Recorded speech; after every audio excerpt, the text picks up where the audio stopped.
They're now calling it the harvest of chaos, and going to show you where the crops are supposed to be lost across the planet, how this is going to drive prices, and how governments are going to react with every excuse in the book. So forecast out through the end of the year as El Nino takes hold to December.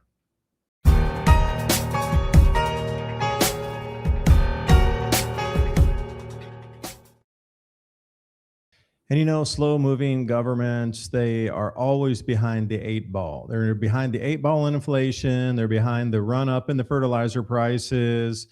They're behind the fuel prices. And now the supply chains are broken. And, you know, even the fixes to try to even talk about getting a fix is already months and months and months behind. So when you take a full analysis of what we're facing here, there's going to be no government agencies that are really going to come and help us out. You're going to be on your own. So this is what the video is about, so you can figure it out, that Rubik's Cube of getting ready, preparing, and then seeing what's in front of you. And there's ways to benefit from this as well and just move through smoothly in the next few months. But again, it's all about helping humanity, helping your neighbors, and helping others around you as well. It's not just about you on an island, or me, although I'm on an island. El Nino right here. July, August, September is where it starts, right in that center. I've circled it on the bottom for you. Then it progresses, and you can see where the really dark red, that's the most intense, very strong. They're predicting about 3.5 degrees Celsius warming on this one. As you can see, September, October, November, December, November, January. December, and then December, January, February, all that. This is going to take us from the summer through into the winter. So we're going to look at a couple different forecasts, not just a single season. It's going to roll through 2 seasons. They're calling it the harvest of chaos. Now, this is a great Zero Hedge article. It kind of wraps up everything I've been talking about, as well as, you know, just the wider picture, because there's a lot of things that are out there. Oh, your gas price is going up. Okay, that's just like one point. They forgot about the diesel. They forgot about the polyethylene esters that are for the circuit boards that tractors might run, because circuit boards aren't there. You know, there's just a huge amount of things because of the plastics disruptions. They say scarcity stops being an inconvenience and starts becoming a geopolitical event. And that is what is on tap this summer. Got the entire planet misplacing at harvest. You know, we got all these crops going up at the exact same time. The only one that's not so much is corn, but the wheat skyrocketing, soy oil, soy up. Coffee's down, luckily. Sugar's up, though. I mean, everywhere you look, palm oil's up. I mean, everything, rice is up, and it's just the entire planet. So we got the 2 hemispheres here, and they're both dealing with their own situations. So that's such a true statement. Scarcity stops and becomes geopolitical. So the polyethylene esters, there was one area, one fabrication, one plant in Saudi Arabia that manufactured 70% of all of that is consumed on the planet. And that's for printed circuit boards that go into every electronic product. Like, that's a disruptor right there. It's not available anymore. So it's not a point where it's going to get really expensive. It's just going to be not available. So the electronics you have, might want to think about substituting those if you have a chance right now, because these circuit boards are going to be in tight supply. They're looking at least 9 months. 9 before anything comes back on the market again with printed circuit boards. That'll kind of smooth out some of this disruption, but it'll be a geopolitical. Eventually it'll be Main Street, and that's when the rubber meets the road on the civilization cycle. Moving into La Nina, El Nino, we are on the right side. How that weather pattern is going to change. We're going to get a lot more southern moisture. It's going to get wetter in the south, and then when we switch into the winter, it's going to get cooler down there as well, and the other areas are going to dry out. So on the right side, you can see the wind flow pattern from like Baja in Mexico all the way over to Florida. And over on Knoll School today, you can see that same trajectory off of Hawaii starting to flow in right exactly there. That jet stream is starting to intensify, and this is the flow we'll get. So right on track with that one. So the typical summer conditions during El Nino, and it's going to break down. It's not going to be 100% coverage for the one type of event for a continent or a country. Out west, wetter than normal. That's a North American monsoon flow that's coming in wetter than normal there. Here's what your financial advisor won't tell you. By the time the news tells you to buy gold, it's too late. You're waiting? I get it. Everybody's waiting. Waiting to see if the ceasefire holds, waiting to see if the Strait of Hormuz reopens, waiting to see what happens next. But gold isn't waiting for you. It moves on fear and instability into the unknown, and it moves faster than you can react. So while you're waiting for certainty, the rest of the world is planning for what comes next. You can wait or you can prepare. You can't do both. Remember, the best time to put on a seatbelt is before the accident, not after. If you're ready to act, reach out to Noble Gold Investments. They help Americans protect their savings with a physical gold and silver shipped to your door or held in a tax-advantaged IRA. No taxes, no penalties to roll over a 401k or existing IRA. Visit 2030gold.com and download your free wealth protection kit today. That's 2030gold.com. The rules are changing. Make sure you're ready. And the May Gold Bonus for a limited time offer, free 10th ounce gold coin for all new qualified accounts. Please note, coin selection is based on available inventory. Again, that's 2030gold.com. Click on that link in the description box below. Looks like the southeast, a little bit chillier, going to have more rain as well. And then the grow belt's drier. Warm up in the border areas with Canada. Don't know if that's a good or bad thing with the crop struggling now with a little bit of water issues. But then if we swing over into the winter, see, this is a little bit different here. And this is on a global, but I'll still pull you to the U.S. It's going to be wetter in the southeast U.S. Warmer up around Alaska, southern tip of Greenland, and the northeast U.S., New England states. But you see where it's warmer and drier over Indonesia, and they were already struggling with rice production because of fertilizer disruptions. So Asia as well, up in Japan and Korea, that area was with parts of eastern China. They're going to be struggling to grow some crops up there with this dryness. So to put it together as a wet, dry kind of thing on El Nino rainfall forecast for the full planet. Now, each of these colors is in itself showing you, is it wet or is it dry? Green wet, brown dry, but then in there is written where and when it is dry. So if we're in Africa, way over on the west or to the left there, it says July to September. Right in the Sahel, going to be super, super dry. Then if you go up in northern Iran and around that Caspian Sea basin there, it says wet, that big wet spot right there, January to April. So, you know, they're going to get more rainfall, more abundant rainfall. Then if we continue and go all the way over to the right or to the east, we're going to find it's going to be really wet across southern United States. And that's November to April. So again, that's within that El Nino flow. And since this time the Nino is going to be incredible strong, this is just going to be amplified. What do I mean by that? If it's going to be wet, it's going to be super saturated wet. And if it's going to be dry, it's going to be like Dust Bowl condition dry.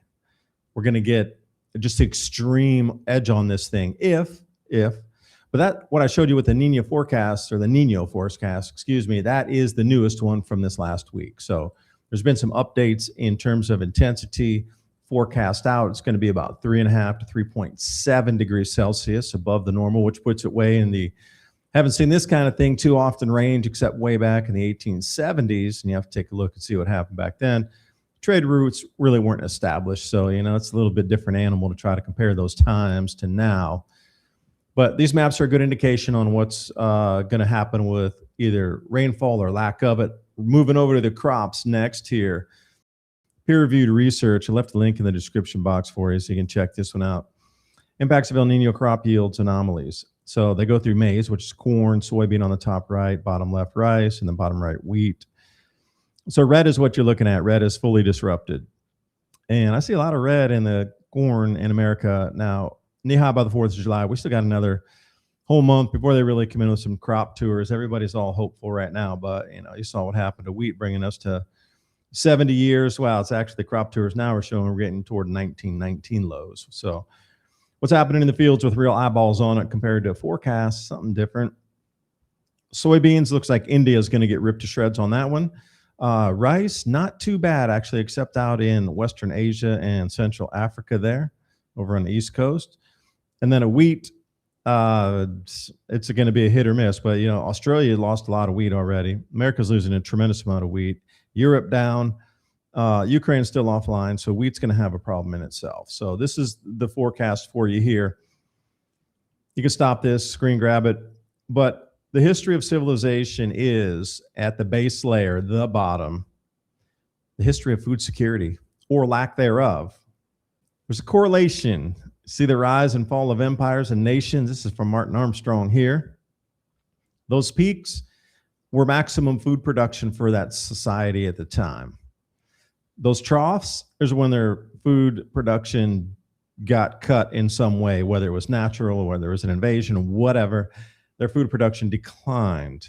And we can see ebb and flow, up and down, up and down. That is the norm, not the exception. We are just at the internet age, way at the right. We're just now, it's just another one. And that's all. There's something more going on here that causes this disruption. So within that list itself, we can find smaller empires and dynasties, etc., that collapsed. My favorite is the Hittites. That's in Jordan as present. We got the Egyptians or the Hittites over there in Jordan. 1600 BC, so we're going back 3,600 years. Actually, the Hittite Empire is around 5,000 to, say, 3,500 prior. Now, then you got the Assyrians in there, Archimedes, and then we got the Romans, which are the new ones. And you're like, oh, the Romans, yeah, they collapsed. Well, we go over to China and we find an enormous amount of relics and remnants of past dynasty, Shang dynasty for you here. 1600 BC, they were very ornamental in their representations of things. Definitely want to do an art venue there and see what they're all about. History comes, history goes. The norm is the collapse of the food production. So we are in the exception for these last couple hundred years, specifically the last 60.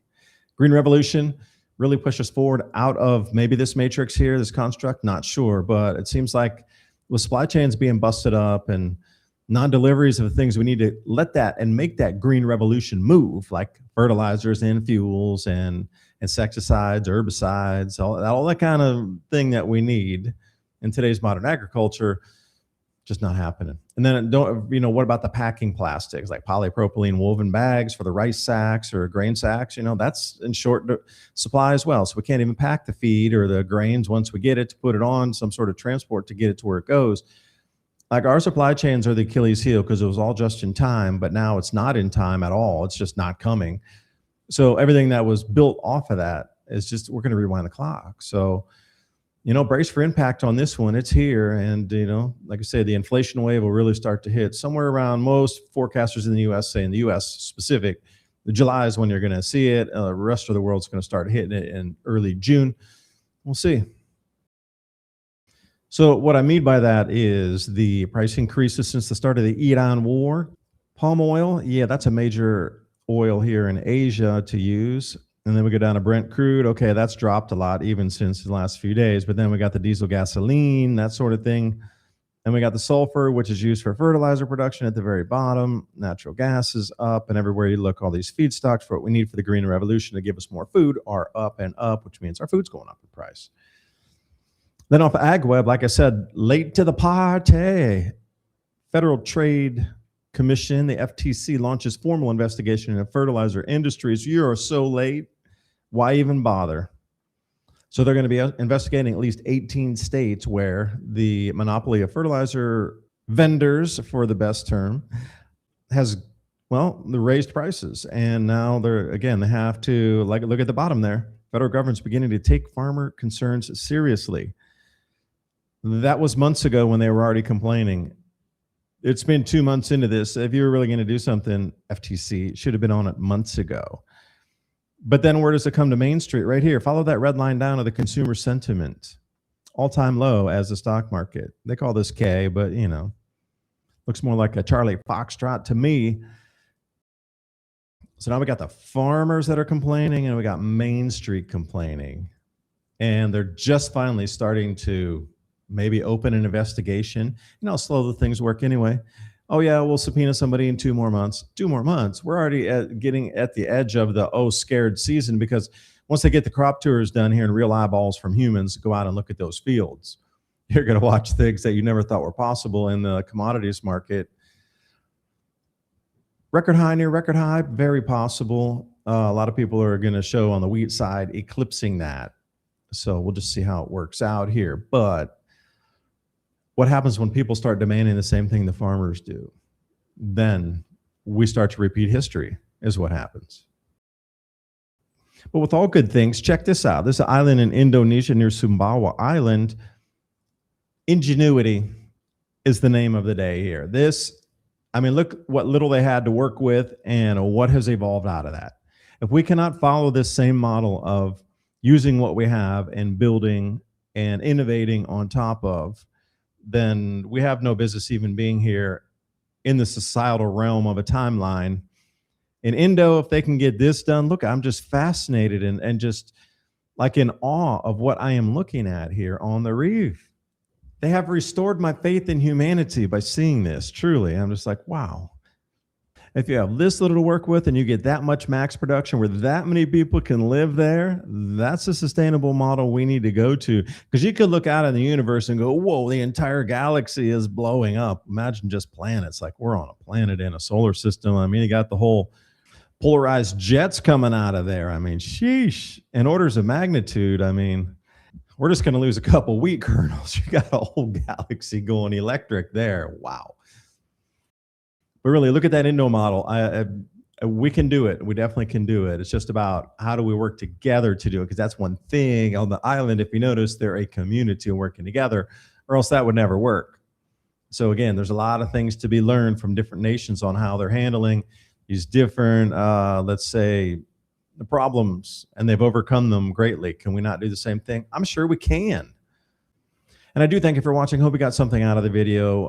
Every purchase you make, trueleafmarket.com, heirloom organic seeds. I'm always talking about growing food. I love the seeds, high germination rate, and they got a heap of everything you could possibly think of. So you're going to find something that fits your needs, beginner, intermediate, and then if you're going to go up into higher value chain types of product as well that you can grow, like teas, for example, medicinal flowers and teas. That's the way to go. So until next time, please share with your friends and family. Subscribe to the channel, hit the like button. You're going to have to copy the link, share it out. Feel free to chop up the video and share with your friends, cut it into shorts, get it out, because we need solutions. We're super far behind the 8 ball right now. So any solution that can be discussed and implemented, local communities, that's awesome. That's the conversations we need to have here right now. So until next video, bye for now.